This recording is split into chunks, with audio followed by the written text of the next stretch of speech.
Les principes humanitaires sont des principes qui traversent toutes les doctrines, toutes les confessions, toutes les philosophies.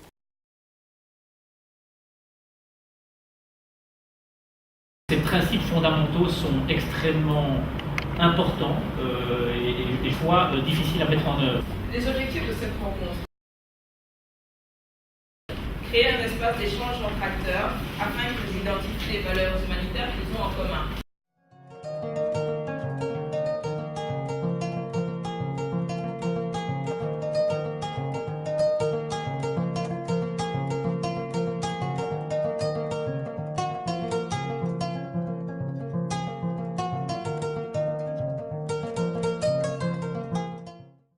L'action humanitaire et les principes humanitaires, on nous a présenté le matin le fondateur de la Croix-Rouge et la bataille de Solferino. On pourrait aussi définir un autre point de départ quand on regarde par exemple le sultan Salah ad-Din quand il a libéré Jérusalem, Al-Quds, pendant la confrontation entre les musulmans et les croisés. Il a aussi fait un acte humanitaire de laisser partir toute la population civile. Et le prophète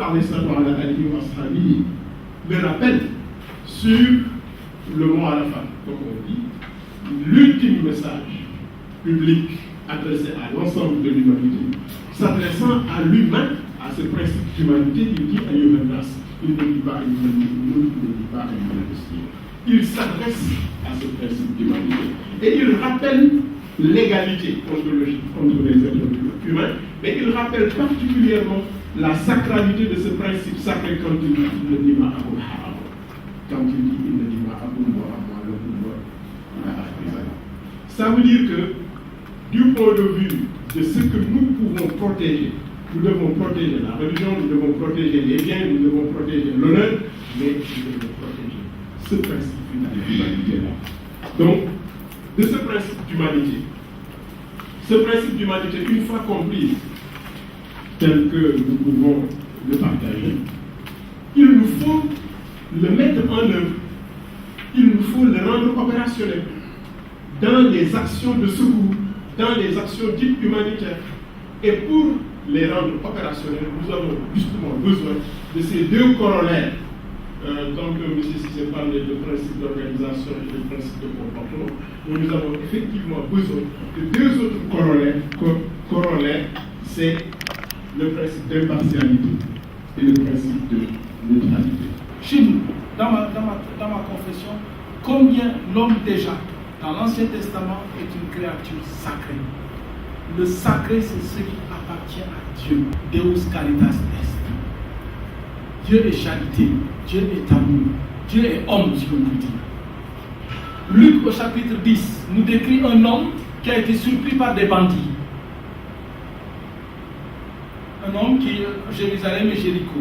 Il tombe au moins entre les mains des agresseurs. Il tombe aux mains des agresseurs.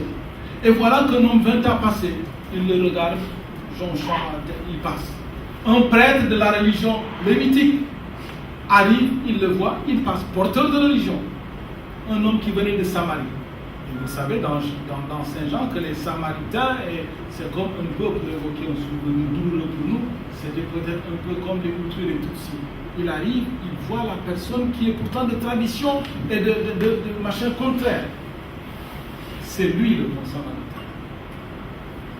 Il le prend comme un homme, non pas parce qu'il est de telle ethnie, de telle couleur, de telle religion. Il passe au-delà de tout ça. Voilà l'enseignement de Jésus. Dans cet enseignement de Saint. Tout homme est une histoire sacrée.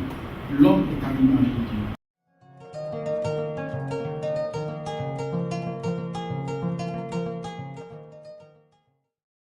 Cet exercice, c'était une première fois. Dans cette constellation, on a fait vraiment pour la première fois. C'est dans le cadre d'une programmation très appréciée avec ICFA, une série de séminaires sur la code de conduite et les principes humanitaires. Mais cette fois-ci, c'était la première fois qu'on avait cette dimension de dialogue entre des perspectives confessionnelles, islamiques et chrétiennes et la perspective de l'action humanitaire comme représentée par l'identité Croix-Rouge, Croissant-Rouge, ça veut dire non religieuse. Ça, c'était la première fois et je remercie à tout le monde pour avoir participé à cette expérience. Je trouve que ça a très bien marché.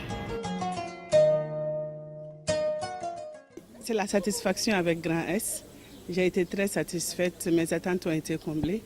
Du fait que même si on travaille avec les codes de conduite, on le partage avec nos partenaires. C'est la première fois que j'ai la chance d'avoir un recul par rapport au code, d'avoir une réflexion avec mes autres collègues d'autres organisations pour échanger sur les codes, pour voir quels sont les défis, comment on peut améliorer l'utilisation de ces codes au service des communautés que nous servons. En Afrique, au Sénégal, on fait beaucoup d'expériences, beaucoup de séminaires, mais malheureusement, on ne capitalise pas. Je crois que la meilleure façon, la meilleure stratégie pour capitaliser ces expériences, ces connaissances, ces informations que nous avons partagées de toutes chères journées, c'est de mettre en place un cadre permanent dont la mission serait peut-être de réfléchir sur les meilleures stratégies qui pourront nous permettre donc de pérenniser les acquis que nous avons ce matin.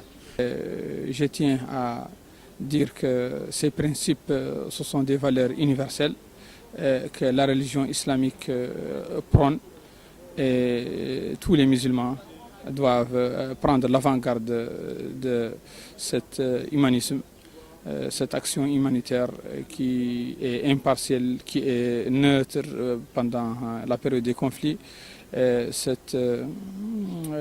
sauvegarder aussi la dignité humaine. Ce sont des valeurs que j'ai trouvées dans le Coran et le Hadith, ce sont des valeurs que je défends, ce sont des valeurs que je prêche. Et je suis pour l'entente, je suis pour l'unité, et je suis pour la collaboration entre tous les humanitaires. En réalité, quand nous parlons de l'homme, on se retrouve. Voilà, surtout quand on fait référence à l'homme créature de Dieu.